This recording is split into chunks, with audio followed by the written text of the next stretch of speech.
Everyone, আজ বানাবো কিন্তু চিলি মাশরুম। কিভাবে বানালাম চলো তাহলে দেখে নিই। প্রথমে আমি এখানে মাশরুমগুলোকে কেটে নিয়েছি। এবার এদিকে পেঁয়াজ আর ক্যাপসিকামটাকে কিউব করে কেটে নিয়েছি। এদিকে আমি কিন্তু টমেটোটাকেও কেটে নিয়েছি। এদিকে আমি আদা রসুনটাকে কিন্তু গ্রেট করে নিয়েছি। এবার একটা কড়াইয়ে সাদা তেল দিয়ে মাশরুমগুলোকে নুন আর কিছুটা হলুদ দিয়ে কিন্তু ভেজে নেব। এবার ভাজা হয়ে গেলে ভাজাটাকে তুলে রাখবো। এবার ওই কড়াইয়ে দিয়ে দেবো কিন্তু গ্রেট করে রাখা আদা ও রসুনটাকে। এবার আদা ও রসুনটাকে কিছুটা কিন্তু ভেজে নেব। ভেজে নেওয়ার পর এখানে আমি পেঁয়াজটাকে ইউজ করছি। এখানে আমার তেলটা বেশি লাগছে কারণ আমি পরে কিন্তু তেলটা অ্যাড করেছি। এবার একে একে যেগুলো কেটে রেখেছিলাম যেমন ক্যাপসিকাম কুচি, কাঁচা লঙ্কা কুচি যেটা ঝালের জন্য দিয়েছি, আর দিয়েছি কিন্তু টমেটো কুচি। এবার সমস্ত কিছুকে কিন্তু হালকাভাবে কিন্তু সটে করে নেব। সটে করে নেওয়ার পর এর মধ্যে দেব স্বাদ মতো নুন, অল্প একটু হলুদ গুঁড়ো দেবো, বেশি হলুদ গুঁড়ো দেবো না।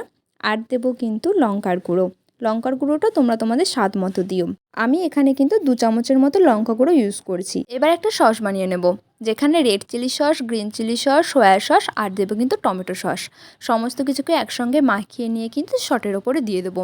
এরপর দিয়ে দেবো পরিমাণ মতো জল। আমি এখানে 1 বাটির মতো জল ইউজ করেছি। এরপর এই জলটা যখন ফুটে যাবে ওর মধ্যে দিয়ে দেবো মাশরুমগুলোকে মোটামুটি কিন্তু 3 থেকে 4 মিনিটের মতো কিন্তু ফুটিয়ে নেব মিডিয়াম ফ্লেমে। তারপর যখন ফুটে যাবে ওর মধ্যে দিয়ে দেবো কিছুটা চিনি আর দেবো কিন্তু কর্নফ্লাওয়ার গোলানো জলটাকে। তারপর দেবো কিন্তু কিছুটা গরম মশলা। এবার সমস্ত কিছুকে কিন্তু খুব ভালোভাবে কিন্তু মিশিয়ে নেব। তাহলেই তৈরি হয়ে যাবে কিন্তু আমাদের চিলি মাশরুম রেসিপি।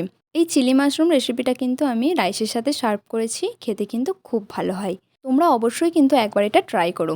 আর রাইসের রেসিপিটা খুব তাড়াতাড়ি আসে পরের মিনি ব্লগে। তো তোমাদের এটা কেমন লাগলো অবশ্যই জানিও। সবাই খুব ভালো থেকো। আজ আসি, দেখা হবে অন্য কোনো ভিডিওতে। বাই।